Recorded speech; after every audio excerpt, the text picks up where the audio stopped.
Eagles convince you that they've avoided the supernatural funk? Well, one reason Jordan was so confident, he had just gotten back to his locker and looked at the schedule and saw the Raiders. And said, oh, my, I feel good now. Like, I need to see a blowout.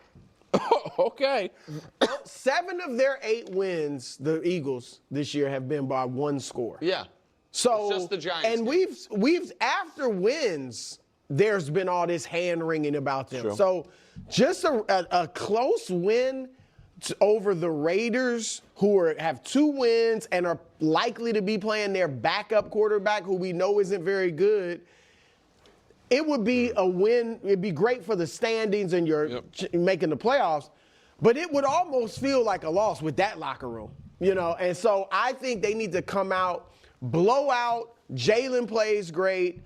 AJ, of course, is involved and has a good game, but Devontae Smith as well. Like, I don't like force-feeding AJ. He's great. He's going to get his. He can get it in the flow. I'm not going to say they have to have 100-plus yards from Saquon, but it'd be nice. But I just think they need a blowout because, like, they got to blow him out. Yeah, I'm much more in your camp, Brew, than I normally would be, is playing the Raiders at this point. It's got to be. This is real tough if you're a Raider fan. It's got to be good football. It's got to be really good football from Philadelphia's part. And let's say the Raiders have a great game and they play good football as well. But we can't watch this game and have this game be close and sloppy, and it's in the fourth quarter and Las Vegas is driving down to get the winning field goal. That to me would be a real problem. But it's not off the board. It's not off the board because human nature of, oh yeah, we lost 3 straight, but we're playing the Raiders. Just like we're talking this way, nothing gives you losses quicker than that mindset. And this locker room with positivity bunnies and books on sidelines and all the other stuff, it doesn't seem like they're immune to taking the week off against an opponent they think they could take the week off against. Is any part of that, the Raiders have lost 7 in a row, right? Their last win was against the Titans. The flip side of, hey, we're playing the Raiders, we can take a breath. What's the flip side of, you know what, this season has been a disaster. Only one guy had us making the playoffs, Nick Wright on First Things First. What if we beat the Super Bowl champs? Oh, for the Raiders? And they step up in the Eagles. Yeah, unfortunately, I've been a part of too many of those teams where at the end of the season, you're just trying to be the Grinch. And that's like a rallying cry. You want to ruin other people's holidays. And for Las Vegas, if they can go ruin Philadelphia's Christmas, they'll be really excited. Are the chances Coach is Grinch, great? Let's start to develop. Go ahead. Because I want to say something about the Eagles, if I may. Because I think I think it's been a really good week for our show. I think that there's one thing we've screwed up. And it is because, in part, Wildes has been very lucky that he is now the Patriots guy because they're good, and he's from there, of course. That is where his heart is. But for the entirety of the offseason and the first month of the year, he was the Eagles guy, and they were Still winning. am, just less so. Well, again, but the conversation, I believe, around the Eagles after that Chargers game is, are they done? Can that team win the Super Bowl still? And my answer is unequivocally no. That this team, yes, maybe they can win they obviously can win the NFC East. They're favored to win the NFC East. But this team, do we still consider them, forget even tier 1 or tier 2 Super Bowl contender? Or are they just in the puncher's chance in the tournament? And that game against the Chargers being the final exclamation point on the building avalanche of what is wrong with this offense, to me, deaded them as this team can win the Super Bowl. I know. All right, that is one of the most preposterous assertions I've heard.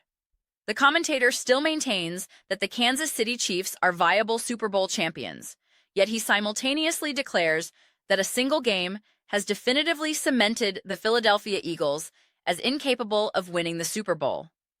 Let me be clear, I am not here to champion the Eagles as the undisputed top contender. My point is not, how dare you doubt the Eagles? However, to claim one loss has permanently eliminated them from championship consideration is utterly nonsensical, especially when you examine the volatility exhibited by every single team across the entire NFL season this year.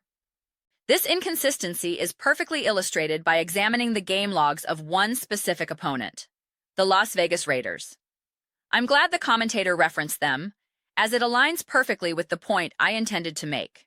It creates an ideal intersection for analysis. Even the outcome of that specific Eagles-Chargers game requires nuanced understanding. Anyone with genuine football expertise, analysts like Greg Cosell, Dan Orlovsky, or Kurt Warner, whose breakdowns I've frequently cited, would encourage a more layered view. I highly recommend seeking out Kurt Warner's film review of that Eagles game. His analysis is remarkably encouraging.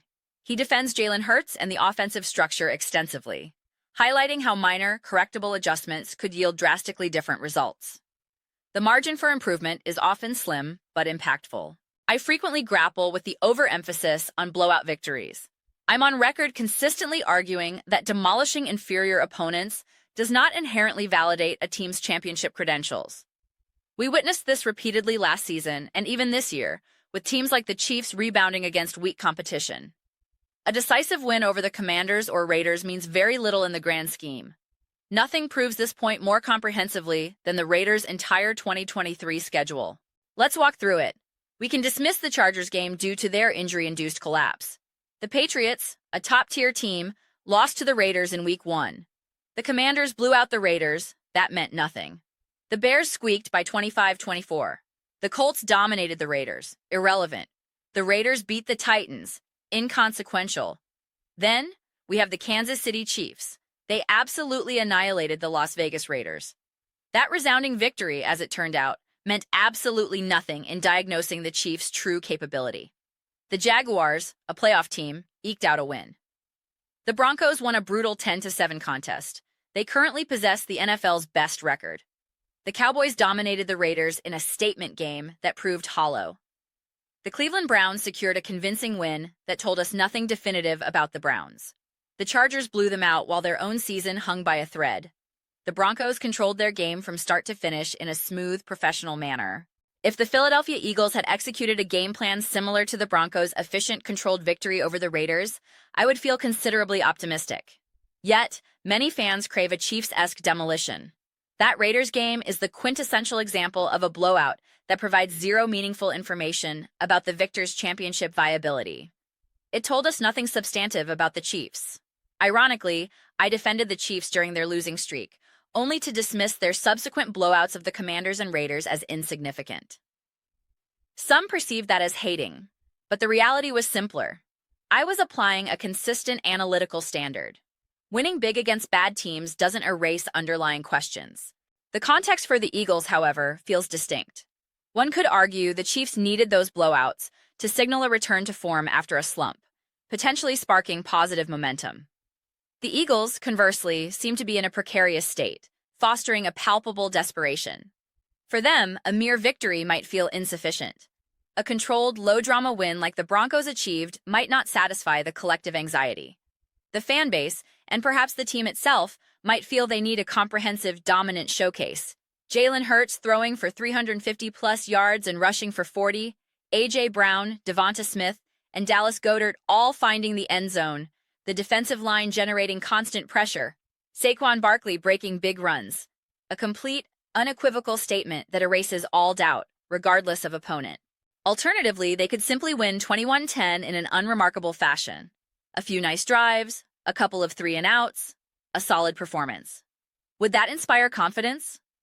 Honestly, at this juncture, perhaps only a convincing victory over a team like the Buffalo Bills would universally bolster belief in the Eagles. Even if they demolished the Raiders and Commanders 30-0 in consecutive weeks, the meaning would be ambiguous. Weirdly, I suspect the team would respond positively to such blowouts. Players like A.J. Brown would get fired up. Even though, analytically, I wouldn't weigh those wins any heavier than a tough, ugly 10-7 battle against the Bills. My curiosity lies in whether the Eagles can build upon the continuity and schematic positives that analysts like Orlovsky, Cosell, and Warner identified in the Chargers game. Their expert optimism, derived from recognizing sound concepts, good throws, and fixable errors carries more weight than any superficial skepticism. If those respected voices see a foundation to build upon, that's significant. The critical question becomes, does the Eagles' coaching staff and personnel possess the acumen to recognize and build upon those correctable details? This is where film study becomes a masterclass. As Kurt Warner pointed out, something as minute as Devonta Smith's route depth on an interception, if he had flared a yard wider outside the numbers, could have prevented a defender from jumping the route. Similarly, on the overtime interception, Warner noted the throw itself was nearly perfect, but the tight end's route wasn't pushed deep enough into the end zone, allowing a defender to cover two zones simultaneously. These microscopic details, often stemming from practice repetition and coaching emphasis, have monumental consequences. Watching Warner's breakdown is akin to observing a coaching session.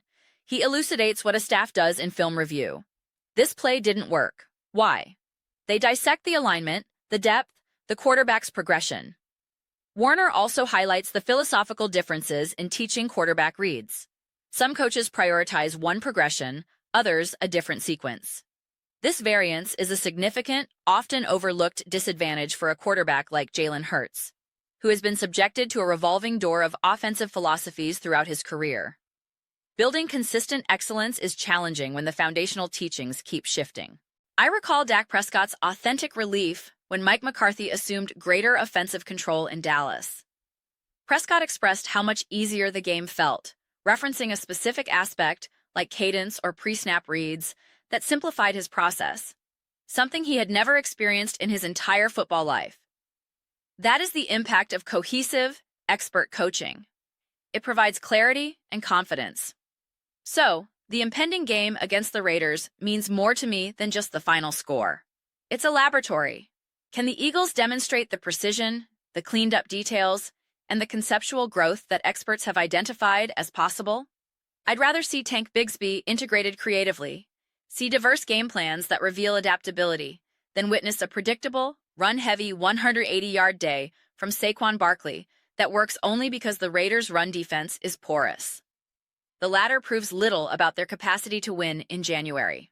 Ironically, in his analysis of the Chiefs' 30-0 win over those same Raiders, Kurt Warner noted Patrick Mahomes made 3 egregiously bad throws in the first half that were all dropped, potential interceptions that would have completely altered the game's narrative. Outside of those 3 plays, he was flawless. Warner posed the question, what does that mean? It's a profound point. The Chiefs avoided consequences in that game. The Eagles suffered them against the Chargers. But suffering consequences doesn't necessarily mean the process was fatally flawed. Sometimes the ball simply doesn't bounce your way.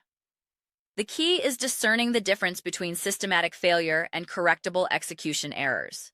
Can the Eagles organization see through the noise, identify the correctable flaws, and build upon the underlying positives? That is what I am eager to discover.